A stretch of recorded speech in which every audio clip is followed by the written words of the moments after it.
ఓం సాయిరామ్. సమస్త సాయి భక్తులందరికీ నమస్కారం అండి. అందరూ ఎలా ఉన్నారు? అందరూ కూడా బాబా గారి దయ వలన ఎప్పుడూ ఆనందంగా, ఆరోగ్యంగా ఉండాలని, మీరు కోరిన కోరికలన్నింటినీ కూడా బాబా గారు తీర్చేయాలని మీ తరపున నేను కూడా బాబా గారిని మనస్ఫూర్తిగా కోరుకుంటూ, ఈరోజైతే ముందుగా బాబా గారి పాదపద్మాలకు ఒక్కసారి నమస్కరిస్తూ వీడియో అయితే స్టార్ట్ చేస్తున్నా అండి. ఇక ఈరోజు బాబా గారు సాయి మాటగా నా నోట ఏం పలికించబోతున్నారు, ఎలాంటి సందేశాన్ని అందివ్వబోతున్నారు అంటే, బిడ్డ, ఒక స్త్రీ వల్ల నీకు చాలా నష్టం కలగబోతోంది బిడ్డ. ఒక స్త్రీ వల్ల నీకు ప్రమాదం పొంచి ఉంది. ఆ స్త్రీ కారణంగా నువ్వు, నీ కుటుంబం కూడా సర్వం కోల్పోవలసి వస్తుంది. చిక్కుల్లో పడాల్సి వస్తుంది. బిడ్డ, వెంటనే కూడా నువ్వు ఆ స్త్రీ ఎవరో తెలుసుకొని ఆ స్త్రీని దూరం పెట్టాలి అంటూ బాబాగారైతే ఇలా అంటున్నారండి.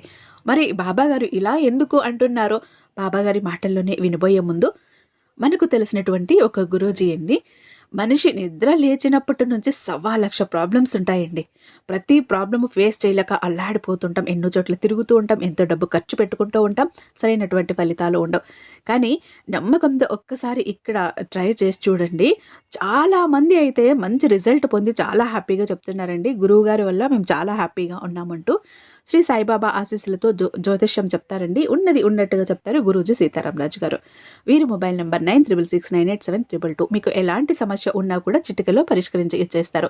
ప్రేమ, పెళ్లి, ఉద్యోగం, రాజకీయం, విదేశీ ప్రయాణం, ధనం నిలకడగా లేకపోవటం, భార్యాభర్తల మధ్య గొడవలు, ఆస్తి తగాదాలు, అప్పుల బాధలు, స్త్రీ పురుషులకు ఎటువంటి గుప్త సమస్యలు ఉన్నా వశీకరణ స్పెషలిస్ట్ అని కూడా చెప్పచ్చండి. అలాగే తాగుడు వ్యసనాలకు బానిసై అందులో నుంచి బయటపడలేకపోయినా, సంతానం కోసమైనా, ఒక్కటి కాదండి, మనిషికి వచ్చే ప్రతి ఒక్క సమస్యకి కూడా ఇక్కడ సొల్యూషన్ అన్నది ఉంటుంది. కాబట్టి నమ్మకంతో ఒక్కసారి స్క్రీన్ మీద కనపడుతున్నటువంటి నెంబర్కి కాల్ చేసి చూడండి. రిజల్ట్ అనేది మీరే అనుభవిస్తారు. బాబా గారి సందేశం వినబోయే ముందు ఒక చిన్న రిక్వెస్ట్ అండి. మన ఛానల్ని ఫస్ట్ టైం చూస్తున్నట్లయితే ఛానల్ని సబ్స్క్రైబ్ చేసుకొని మీ సపోర్ట్ అనేది నాకు అందివ్వండి. అలాగే మన వీడియోకి ఒక చిన్న లైక్ ఇచ్చి వీడియో చూడటం మొదలు పెట్టండి. ఎందుకంటే మీ లైక్ అనేది నాకు చాలా అమూల్యం అండి. అలాగే వీడియో చివరి దాకా చూడండి. వీడియో నచ్చినట్లయితే మీ ఫ్రెండ్స్కి, ఫ్యామిలీ మెంబర్స్కి, మన సాయి భక్తులందరికీ కూడా షేర్ చేస్తారని ఆశిస్తూ భావిస్తూ ఉన్నాను. ఇక బాబా గారు ఈరోజు ఏమంటున్నారు అంటే, బిడ్డ, ఇప్పటికే నీ జీవితంలో ఇలా జరుగుతోంది. ఆ స్త్రీ వల్ల నువ్వు బాధపడుతూనే ఉన్నావు. కానీ ఇంకా ముందు ముందు ఆ స్త్రీ వల్ల నువ్వు చాలా బాధపడాల్సి వస్తుంది. నువ్వు, నీ కుటుంబం కూడా ఇబ్బందులు పడాల్సి వస్తుంది. ఒక్కొక్కసారి నీ కుటుంబంతో నువ్వు దూరం అయిపోయే పరిస్థితులు కూడా ఏర్పడతాయి. ఒక్కొక్కసారి సర్వం కూడా కోల్పోవలసి వస్తుంది ఆ స్త్రీ వల్ల నువ్వు. జాగ్రత్త అంటూ బాబాగారు ఇలా అంటున్నారండి. బిడ్డ, ఇప్పుడు నేను చెప్పబోయే ఈ సంఘటనకి నీ జీవితానికి చాలా సంబంధం ఉంది. ఒక్క నిమిషం విన్నావంటే ప్రతిదీ కూడా నీకు అర్థమవుతుంది. నీ సాయి మాట ఏమాత్రం పెడచెవిన పెట్టకు, నిర్లక్ష్యం చెయ్యకు. నీ తండ్రి ఏం చెప్తున్నాడో ప్రతి మాట ఆలకించు. నేను ఒక కథ రూపంలో చెప్తాను, జాగ్రత్తగా విను బిడ్డ అని బాబాగారైతే ఇలా అంటున్నారండి ఈరోజు. మరి బాబాగారు ఇంతలా ఎందుకు చెప్తున్నారు? అంత సందేశం ఉన్న, అంత అర్థమున్న ఆ సందేశం ఏంటి? తప్పకుండా విని తీరాలండి. ఒక ఊరిలో ఒక అందమైన అమ్మాయి ఉండేది. ఆమె వేశ్య. ఆమె పేరు రూపాలి. పేరు ఎంత అందంగా ఉందో మనిషి అంతకన్నా అందంగా ఉంటుంది. ఇక వంట చెయ్యటంలో చాలా దిట్ట. అద్భుతంగా, అమృతంగా వంట చేస్తుంది. ఆమె అందాన్ని ఒక్కసారైనా కూడా అనుభవించాలని ప్రతి పురుషుడు కూడా కోరుకునేవాడు. ఒక రోజున ఒక సాధువు ప్రవచనాలు చెప్పటానికి ఆ నగరానికి చేరుకున్నాడు. ఇక ఆ రాత్రి అందరూ సాధువు చెప్పే మంచి మాటలు వినటానికి ఒక చెట్టు కిందికి చేరుకున్నారు. అందరిలాగే రూపాలి కూడా అక్కడికి చేరుకుంది. అందరూ ఆ సాధువు చెప్పే ప్రసంగాన్ని శ్రద్ధగా వింటున్నారు. రూపాలి కూడా ఎంతో శ్రద్ధగా వింటుంది.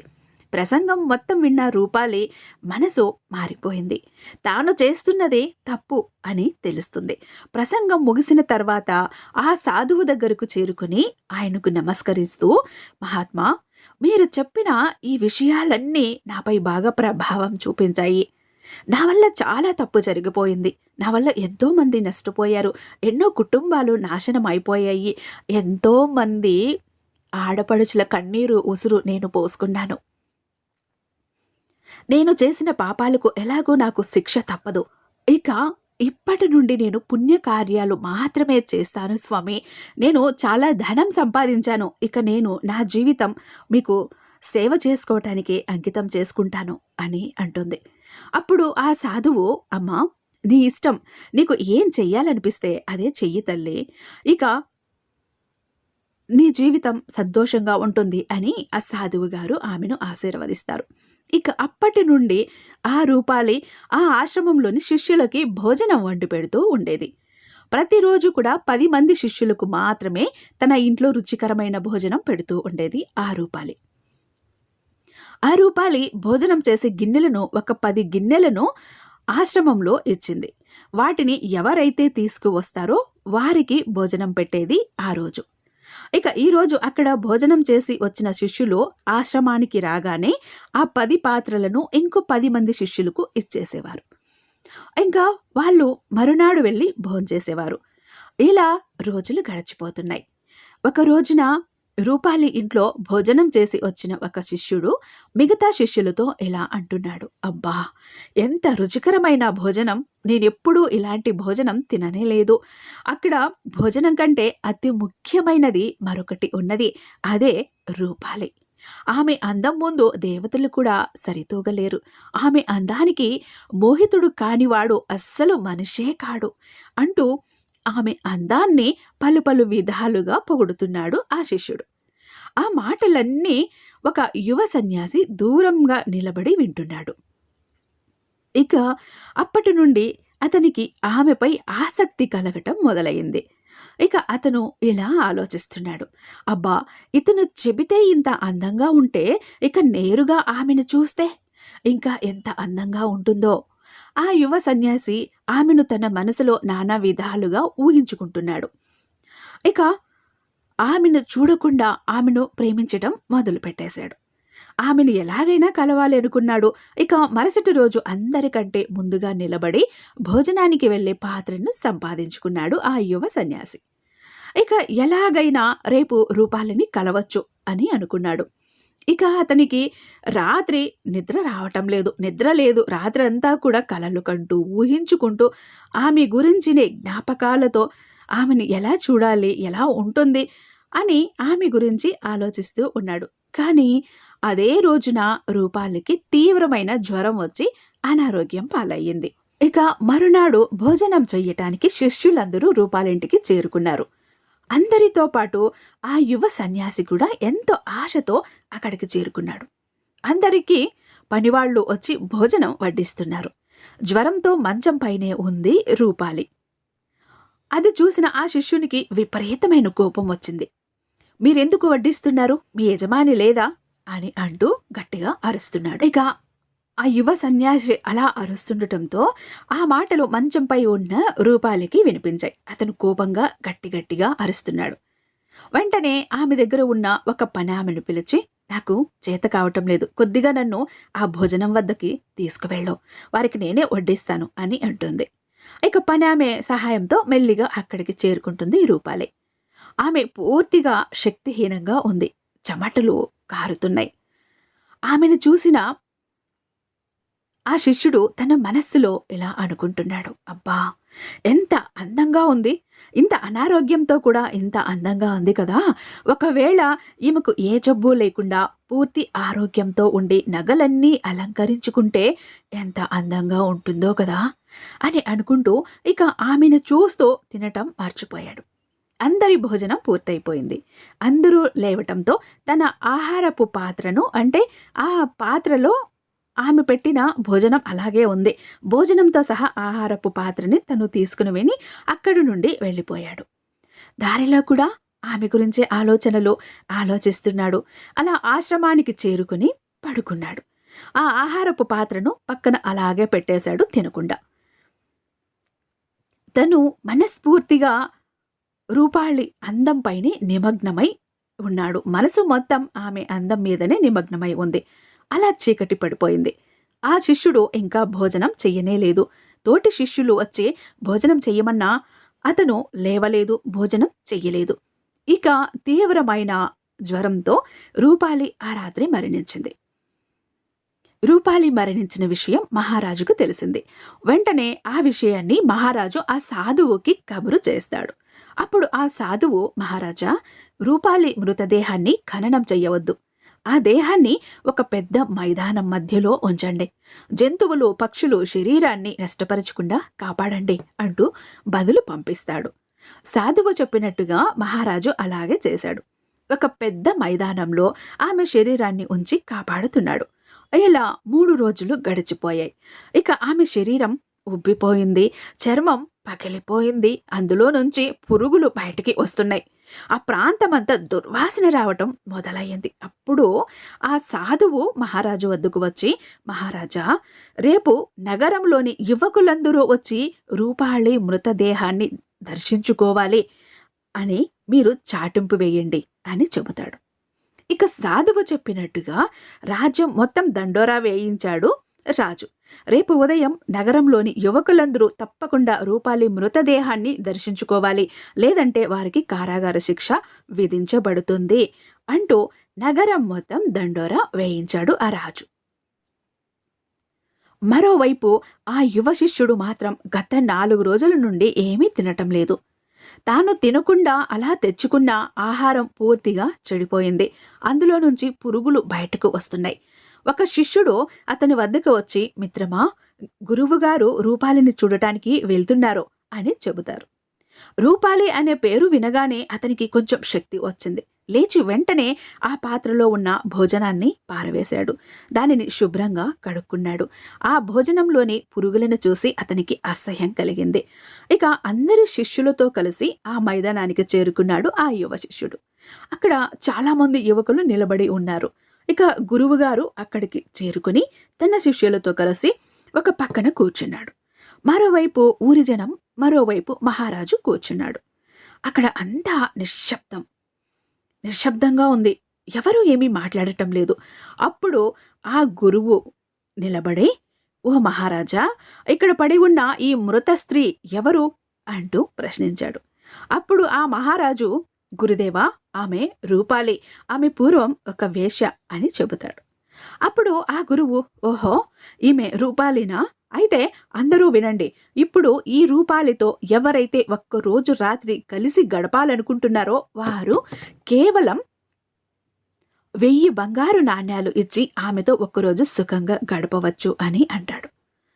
కానీ ఒక్క వ్యక్తి కూడా ఆమెతో గడపటానికి ముందుకు రావటం లేదు. అప్పుడు ఆ గురువు, సరే, అయితే కేవలం 500 బంగారు నాణ్యాలను ఇచ్చి ఒక్కరోజు ఆమెతో సుఖంగా గడపండి అంటూ అంటాడు. అయినా కూడా ఎవరూ ముందుకు రావటం లేదు.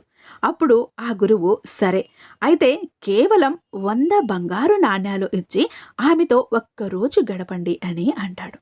అయినా కూడా ఎవరూ ముందుకు రావటం లేదు. అప్పుడు ఆ గురువు, సరే, ఊరికే ఆమెతో ఒక్కరోజు గడపండి అని అంటాడు. అయినా కూడా ఎవ్వరూ ముందుకు రావటం లేదు.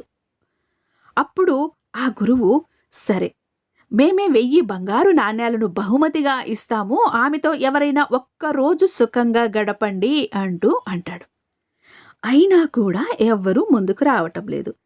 అందరూ తలలు కిందికి వంచుకున్నారు. అప్పుడు ఆ గురువు తన శిష్యులను చూస్తూ, చూసారా శిష్యులారా, ఈ స్త్రీ గత 4 రోజుల క్రితం ఎంత అందంగా ఉండేది. మొన్నటి వరకు ఈ నగరంలోని పురుషులందరూ ఆమెతో ఒక్కసారైనా తమ కోరికను తీర్చుకోవాలి అనుకునేవారు. ఆమెతో గడిపే ఒక్క రాత్రి కోసం ఎంత ధనమైనా ఇవ్వటానికి సిద్ధపడ్డారు. ఆమె కోసం కొట్టుకునేవారు. ఈరోజు ఆమె శరీరాన్ని తాకటానికి కూడా ఎవ్వరూ ముందుకు రావటం లేదే. ఇది ప్రతి మానవుని శరీరంలో జరుగుతుంది. మన శరీరం స్వల్పకాలికమైనది. ఎప్పుడైనా ఏ క్షణమైనా ఇది నాశనం పొందేది. ఈ శరీరానికి ఆభరణాలు, వస్త్రాలు ధరించి ఆకర్షణీయంగా మారుస్తారు. కానీ మనం ఎన్ని ప్రయత్నాలు చేసినా ఈ శరీరానికి వృద్ధాప్యం రాకుండా, అనారోగ్యం కలగకుండా, అలాగే చివరికి నష్టం అయిపోకుండా మాత్రం ఆపలేరు. కేవలం మూర్ఖులు మాత్రమే శరీరానికి ఆకర్షితులవుతారు అని చెబుతారు. తన మనస్సుకు గుచ్చుకున్నాయి ఆ యువ శిష్యునికి ఈ మాటలు. అతను ఇలా ఆలోచిస్తున్నాడు. ఆ రూపాలి బ్రతికి ఉన్నప్పుడు ఆమె శరీరం ఎంత అందంగా ఉండేది. సరిగ్గా వేడి వేడి భోజనంలాగే ఉండేది. సమయం గడిచిన కొలది ఆమె వడ్డించిన వేడి భోజనం చెడిపోయింది. అందులో నుంచి పురుగులు వచ్చేశాయి. అలాగే రూపాలి శరీరం నుంచి ప్రాణం పోగానే అది ఉబ్బిపోయింది. అందులో నుంచి పురుగులు వస్తున్నాయి. ఈ ప్రాంతమంతా దుర్వాసన వస్తుంది. అంత అందమైన ఆ శరీరం కేవలం 3 రోజులలో పురుగులకి ఆహారంగా మారిపోయింది కదా! ఇప్పుడు నాకు పూర్తిగా అర్థమైంది. రేపు నా శరీరమైనా ఇలాగే అవుతుంది. ఎంతటి గొప్పవారైనా శరీరం నాశనం కాకుండా కాపాడుకోలేరు. ఈ ఆకర్షణ అంతా కూడా ఒక భ్రమ. శరీరం శాశ్వతం కాదు అంటూ ఆ శిష్యుడు ఇలా ఆలోచిస్తూ ఉన్నాడు. ఆలోచిస్తూ ఆశ్రమానికి వెళ్తూ ఉన్నాడు. అతను ఎలా మారాడు, ఎన్ని ఆలోచనలతో అల్లాడిపోతున్నాడు అంటే, ఈరోజు ఉన్న అందం రేపటికి ఉండదు. అందం కరిగిపోతుంది, తరిగిపోతుంది. చనిపోయిన తర్వాత ఆ అందమైన దేహం కుళ్ళిపోతుంది, పురుగులు పడుతుంది, డబ్బు కరిగిపోతుంది, ఖర్చయిపోతుంది. ఎన్నో పాపాలను, కర్మలను కూడా చేయిస్తుంది. నీటిలో వేస్తే తడిచిపోయి నానిపోతుంది, నిప్పులో వేస్తే కాలిపోతుంది. జ్ఞాన సంపద, మంచి మానవత్వం మనం బతుకున్నప్పుడే కాదు, చనిపోయాక కూడా బతికే ఉంటాయి. అవి మనం పోయాక కూడా 10 మందికి ఉపయోగపడతాయి. ఇంతటి జ్ఞానాన్ని, మంచి మానవత్వాన్ని వదిలేసి ఇంతటి తుచ్చమైన వాటి కోసమా నేను ఆశపడింది అంటూ అతను చాలా కుమిలిపోతూ ఉన్నాడు. బిడ్డా, చూసావు కదా, శరీర ఆకర్షణకు లోనయ్యి స్త్రీ అయినా పురుషుల అయినా కూడా శరీర సౌందర్యాన్ని చూసి ఆశపడి మోహపడి సాంసారిక జీవితాన్ని నాశనం చేసేసుకుంటున్నారు తల్లి. నీకు సంసారం ముఖ్యం, నీ జీవితం ముఖ్యం, నీ భార్య, నీ భర్త, నీ బిడ్డలు నీకు ముఖ్యం. ఇలా పరాయి వ్యక్తి ఆకర్షణలో పడి జీవితాన్నే నాశనం చేసేసుకుంటున్నారు తల్లి. పరాయి వ్యక్తి ఆకర్షణ అంత మంచిది కాదమ్మా. ఎందుకంటే నీ కోసం నీ వాళ్ళు ఉన్నారు. నీ వారిని నువ్వు బాధ పెడుతూ, కష్టపెడుతూ, వాళ్ళకి కన్నీళ్లు మిగిలిస్తూ వేరే పరాయి వ్యక్తి ఆకర్షణలో వారి అందానికి బానిసలైపోయి నీతో జీవితాంతం శాశ్వతంగా బ్రతకాల్సిన వాళ్ళ చేత కన్నీళ్లు పెట్టించి బాధ పెట్టిస్తున్నావు. ఎంతవరకు సరైనది బిడ్డ ఇది? ఒక్కసారి ఆలోచించు. ఒక్కసారి నువ్వు చేస్తున్నది తప్ప కాదా అన్నది ఆలోచించు. నీకు అన్నీ అర్థమవుతాయి. ఎంతటి వారైనా కూడా, ఎంతటి అందమైనా కూడా శాశ్వతం కాదు బిడ్డ. నువ్వు ఎప్పుడు మంచిగా ఉంటావో, మంచిగా మాట్లాడుకుంటావో, మంచిగా నడుచుకుంటావో, మంచిగా నీ కుటుంబంతో ఉంటావో అదే ముఖ్యమవుతుంది. ఇది క్షణికానందం బిడ్డ. దానికోసం లోబడి జీవితంలో ఉన్న ఆనందాలని పోగొట్టుకోకు అంటూ బాబాగారు ఈరోజు చాలా చాలా అద్భుతమైన సందేశాన్ని అందించారండి. ఎంత అద్భుతమైన సందేశం అంటే నిజానికి కూడా ఇంతే కదా. ఎందుకంటే మనం కూడా వేరే వాళ్ళు కాదు, మనం కూడా మన అందాన్ని చూసి ఎంత విర్రవీగిపోతూ ఉంటాం. కానీ ఆ అందం ఎప్పటికీ శాశ్వతం కాదు కదా. ఐ హోప్ ఈ వీడియో మీకు నచ్చే ఉందని భావిస్తున్నా అండి. రేపు మరొక అద్భుతమైన బాబాగారి వీడియోతో మేము ముందుంటాను. అంతటిదాకా సర్వేజన సుఖినో భవంతు. ఓం సాయిరాం.